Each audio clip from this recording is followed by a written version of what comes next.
झारखंड के मुख्यमंत्री हेमंत सोरेन जी को ईडी तीसरी बार सम्मन भेजा है। फिर ईडी के सामने पेश होने और ईडी के सवालों के जवाब देने के बजाय सुप्रीम कोर्ट का दरवाजा क्यों खटखटा रहे हैं? ऐसी कौन सी मजबूरी है जो पेशी से भाग रहे हैं? ऐसा कौन सा राज है जिसे राज ही रखना चाहते हैं? जोहार, झार संवाद में आपका स्वागत है। मैं हूं मनमंत बैस। ईडी ने जमीन घोटाला और मनी लॉन्ड्रिंग मामले में झारखंड के मुख्यमंत्री हेमंत सोरेन को नया सम्मन भेजा। अब उन्हें ईडी ने 9 सितंबर को बुलाया।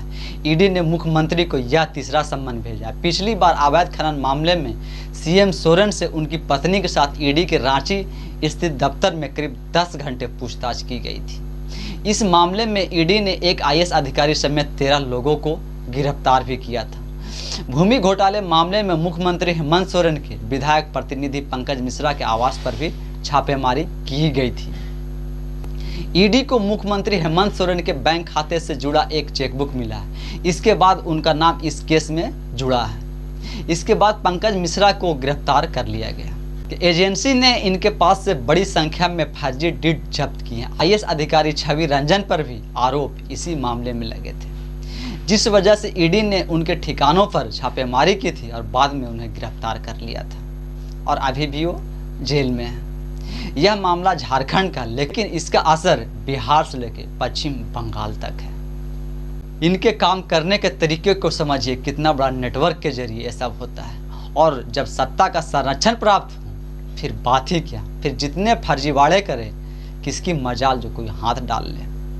सूत्र बताते हैं कि आरोपी आज़ादी से पहले के दस्तावेजों का हवाला देकर और वर्ष 1932 का फर्जी दस्तावेज बनाकर जमीनों पर कब्जा किया करते थे। उन्होंने उस समय से जमीन के मालिकाना हक का दावा किया जब बिहार और झारखंड के कुछ हिस्सों सहित पूरा क्षेत्र पश्चिम बंगाल था, जिसमें निजी और सरकारी दोनों भूमि शामिल थी। एक तरफ 1932 खतियान को आधार बनाते हैं, दूसरी तरफ भी 1932 का सहारा लेकर जमीन हड़पने का काम करते हैं। इसलिए 1932 खतियानी पर इतना जोर दिया जा रहा है जिससे निजी और सरकारी जमीन पर कब्जा किया जा सकेगा। खंडियों की पहचान जिसे अभी तक बताते आए हैं, क्या वह भी घोटाला और फर्जीवाड़ा और भ्रष्टाचार का पहचान बन जाएगा?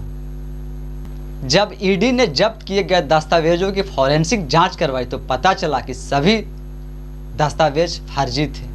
जिन जिलों के नाम आज़ादी से पहले अस्तित्व में नहीं थे, उनका उल्लेख आज़ादी से पहले के दस्तावेजों के साथ किया गया था और 1970 के दशक के पिन कोड का इस्तेमाल पुराने दस्तावेजों में किया गया। इन छोटी छोटी गड़बड़ियों का खुलासा कर आरोपियों को गिरफ्तार कर लिया गया। अभी 1932 खतियानी लागू नहीं हुआ और फर्जीवाड़ा की शुरुआत हो गई। अब अगर ये लागू होता है फिर किस पैमाने पर ये सब और कितना ज़्यादा किया जाएगा वो भी समझ सकते हैं। उल्लेखनीय है कि मुख्यमंत्री हेमंत सोरेन को बीते 19 अगस्त को ईडी ने दूसरा सम्मन भेजा था। ईडी ने मुख्यमंत्री को सम्मन भेजकर 24 अगस्त को ईडी के रांची जोनल ऑफिस में उपस्थित होने के लिए कहा था। इससे पहले ईडी ने मुख्यमंत्री को 8 अगस्त को सम्मन भेजकर 14 अगस्त को उपस्थित होने को कहा था, लेकिन मुख्यमंत्री ईडी के समक्ष पेश नहीं हुए थे। उन्होंने ईडी को पत्र लिखकर कहा था कि सम्मन वापस ले लें। मैं कानूनी सलाह ले रहा हूं, कानूनी प्रक्रिया के तहत ईडी से निपटेंगे। मुख्यमंत्री ने लिखा था कि आपका इस मामले में किया गया सम्मन गैर कानूनी है। वे कानूनी सलाह लेकर आगे बढ़ेंगे। आखिर किस बात की हेमंत सोरेन को इतना डर सता रहा है और सवाल जवाब से भाग रहे हैं? जब आप कोई घोटाला नहीं किए हैं, पाक साफ है, सीना चौड़ा कर जाइए और ईडी के सवालों का जवाब दीजिए। इसमें इतना क्या कि कानूनी सलाह मशवरा कर रहे हैं, उसके बाद जवाब देंगे। इतना ही नहीं, अब पता चल रहा है उसके मुताबिक सुप्रीम कोर्ट पहुंच गए हैं। सुप्रीम कोर्ट में जा रहे हैं, वहां पर भी पैसा पानी की तरह बहाया जा रहा है या बहाया जाएगा, लेकिन रांची ईडी ऑफिस में नहीं जा सकते हैं। दिल्ली सुप्रीम कोर्ट पहुंच जा सकते हैं, लेकिन ईडी ऑफिस रांची में नहीं जा सकते हैं। बोलते हैं ना कि चोर के दाढ़ी में तिनका। ये कहावत कुछ सही बैठता है या कुछ ये कहावत वैसा ही लगता है? अब यहाँ पर एक बात और समझने वाली है। पहले घोटाला और भ्रष्टाचार का आरोप लगता है, उसके बाद सुप्रीम कोर्ट में जाते हैं। सुप्रीम कोर्ट में वकीलों के फीस से लेकर सारे खर्चे भी अब सरकारी खाते से दिया जाएगा या किया जा रहा होगा। क्योंकि अभी आप मुख्यमंत्री हैं तो एक तरफ से घोटाला, दूसरे तरफ से लड़ाई, इसमें आपका तो कुछ जाएगा नहीं। अगर घोटाला हुआ भी तो नुकसान जनता को ही होगा, क्योंकि ये सब चीज़ धन तो जनता का ही है। और सुप्रीम कोर्ट में भी जनता के पैसे से ही लड़ाई लड़ेंगे, महंगे महंगे वकील से लेकर सब कुछ। यहाँ जनता को पैसा बहा दिया जाएगा ऐसे वकीलों और कोर्ट पर। जो चीज़ धन जनता पर या जनता के लिए था वो सब अपने और अपने परिवार तक सीमित हो गया, और जो पैसा स्कीम और कल्याण कार्य के लिए खर्च होता वो पैसा सुप्रीम कोर्ट और वकीलों पर किया जाएगा। मतलब आपके तो दोनों हाथ में लड्डू हैं, आपको अपने घर से अपने कमाई के 1 रुपये खर्च नहीं होगा। इतने के बावजूद जनता को दिखाएंगे कि हमें काम करने नहीं दिया जा रहा है, हमको परेशान किया जा रहा है, हमको डराया धमकाया जा रहा है, हमें काम करने से रोका जा रहा है। लेकिन जनता का काम और उनकी परेशानी इनको नहीं दिखाई देता, या वो सब नहीं दिखता। भागता कौन है, डरता कौन है? जो लोग कुछ गलत करता है, घोटाला करता है। आप क्यों डर रहे हैं? आप कौन सा घोटाला किए हैं जिसका जवाब देने के लिए आपको वकील और कानूनी सलाह लेना पड़ रहा है?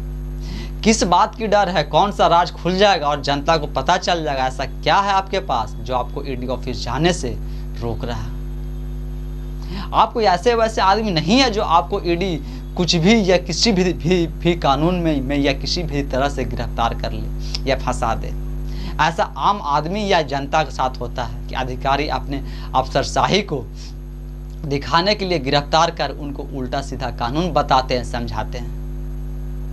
आप राज्य के मुख्यमंत्री हैं, आपको तो ये सब बात का डर है नहीं। अब सम्मान की बात करते हैं। अगर तीसरे सम्मान पर भी मुख्यमंत्री नहीं जाते हैं तो उन्हें चौथा पांचवा भी ईडी सम्मान कर सकती है। ईडी को यह भी अधिकार है, तीसरे सम्मान पर हाजिर नहीं होने पर मुख्यमंत्री के खिलाफ कोर्ट भी जा सकती है। ईडी कोर्ट को यह बताएगी कि मुख्यमंत्री जांच में सहयोग नहीं कर रहे हैं, फिर कोर्ट से जमानतीय वारंट, उसके बाद भी उपस्थित नहीं होने पर गैर जमानतीय वारंट निकलवा सकती है। इसके बाद भी हाजिर नहीं होने पर कुर्की जब्ती आदि की कार्रवाई तक का अधिकार ईडी के पास होता है। वर्तमान में दाऊ यादव के केस में ईडी यह सब प्रक्रिया अपना चुकी है, मतलब कुर्की जब्ती ये सब करवा चुकी है। ये वही दाऊ यादव है जो झारखंड के साहिबगंज में करोड़ों के अवैध खनन केस में फरार चल रहा है, और दाऊ यादव पंकज मिश्रा का खास सहयोगी है। और पंकज मिश्रा किसका खास सहयोगी और किसके लिए काम करता था यह भी जग जाहिर है, यह बताने की जरूरत नहीं है। अब देखना होगा कि 9 सितंबर को क्या होता है। तब तक आप भी सोचिए और हमें भी बताइएगा। धन्यवाद।